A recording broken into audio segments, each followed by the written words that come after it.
Bismillahirrahmanirrahim, with the name of Allah Almighty. Honorable Chair, distinguished speakers, and respected audience, today I stand before you to bring urgent attention to the humanitarian crisis unfolding in Parachinar, situated at Pak-Afghan border, where for 160 days more than half a million population had been under siege, cut off from land, food, medicine, and essential supplies.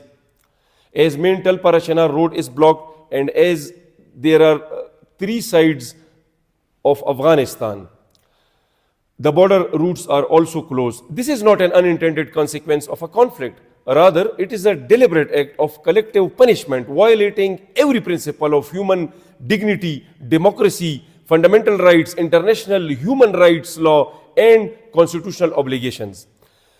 Over more than 500 people have lost their lives, including more than 200 children, due to the unavailability and shortage of medicines. And similarly, more than 200 innocent civilians have been mercilessly killed in convoy attacks while they simply demanded and trying to assess the essential supplies. I extend my gratitude to the Al-Khui Foundation and to the members of the House of Commons England for their advocacy. Now I urge the United Nations and international community to act before more innocent lives are lost. Distinguished guests, as we speak, a peaceful protest is taking place outside the Parachinar Press Club. Citizens, they are demanding their basic fundamental rights and against this illegal siege, to end this illegal siege, access to food, medicine, and security. Their resilience in the face of 160-day siege is a testament to their strength. However, at the same time, it is a stark reminder to the state failure to protect its own citizen. Even today, some kids of students of schools, including male and female kids, they have staged protest on the roads, while the female students, they demanded that till their roads or schools will not be open, they will take classes on the roads. And in a tribal society, this is something out of box, that our female kids are even protesting against this lawlessness. If we see, the crisis in Kurram is not just a local dispute, it is a long-standing issue rooted in the historical neglect of the frontier region. Like many indigenous and tribal communities, Kurram has been overlooked for centuries, deprived of development, infrastructure, and basic governance. Over time, as governance concern grew, the region was pushed into deeper chaos. What we see today is a cycle of violence, and here people speak ugly language of violence, that while it is sectarian in nature, also manifests through terrorism and lawlessness. This is not an isolated issue, it is a humanitarian crisis that demands urgent international intervention. The people of Parachinar are not just fighting for their survival, they are fighting for justice, for recognition of their basic human rights.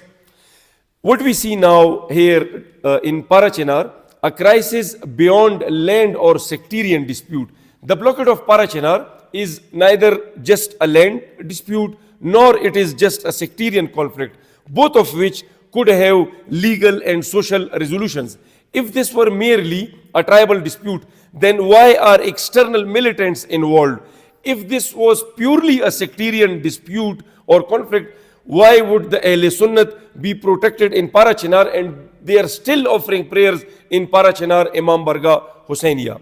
Now, we, the Turi Mangash tribes, we have raised concerns over the fundamental rights, and we have raised voice for every persecuted minority, either it's Ahle Sunnat or Christian community or Hindu community. However, the reality is that Shias of Upper Kurram, the Turi Bangash community, is being persecuted solely for their identity, while history is repeating itself. And if we see the historical pattern of systematic marginalization, we have to see the 1980 conflict, that when extremist elements were deliberately settled in Kurram during the Soviet-Afghan war, and they have been fueling sectarian violence. And another siege, if we see in the past, in 2007, till 2012 that had a 5 years blockade of Parachinar led to thousands of deaths and displacement, and similarly the same tactics are being used again, strangling an entire population into submission. Meanwhile, cross-border terrorism continues to destabilize the whole region.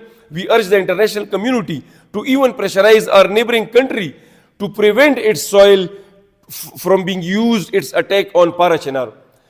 Now, here to mention the sacrifices of armed forces who have lost personnel in Kurram while working to restore order must also be acknowledged. Their efforts cannot be undermined. However, lasting and enduring peace cannot be achieved while an entire innocent civilian population remains under siege, whereas usually the people say that it is a state-mandated blockade. The question remains, why has the state not taken decisive action to end this suffering? The economic and human cost of the siege, we have lost agriculture field that has collapsed, farmers missed both sowing and plantation season, hospitals are non-functional, leaving the cancer patients, heart patients, diabetic, and terminally ill people without treatment. Schools and courts remain shut, paralyzing both education and justice, something that didn't even happen in the world wars. The construction industry and similarly malnutrition is rising as food prices skyrocketed, making even basic necessities unaffordable.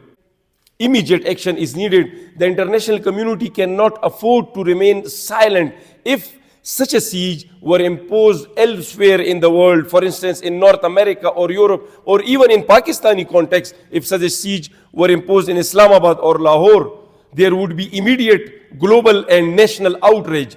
Why then is Parachinar being ignored? How many more lives must be lost before action is taken?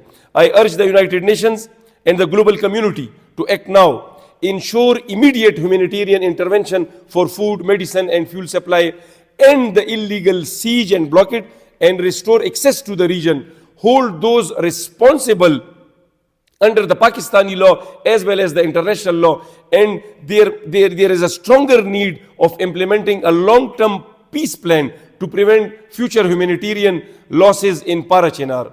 Now, ladies and gentlemen, there is a final appeal to the conscience of the world. The international community and defenders of democracy, human rights must speak. Despite decades of suffering, the people of Parachinar have never taken arms against the state. We are not rebels, we are not separatists. We have always sought peace, dialogue, and coexistence. And yet, what is our reward? Another siege, another betrayal, another silence from those in power in the international community. Parachinar is bleeding, but it has not fallen. The world must not look away. This is not just a regional crisis. It is a test of global commitment to human rights, justice, democracy, and dignity. In the last, I'll conclude that the siege must end, the suffering must stop, and those responsible must be held accountable. I urge this forum to act now before it is too late. Thank you.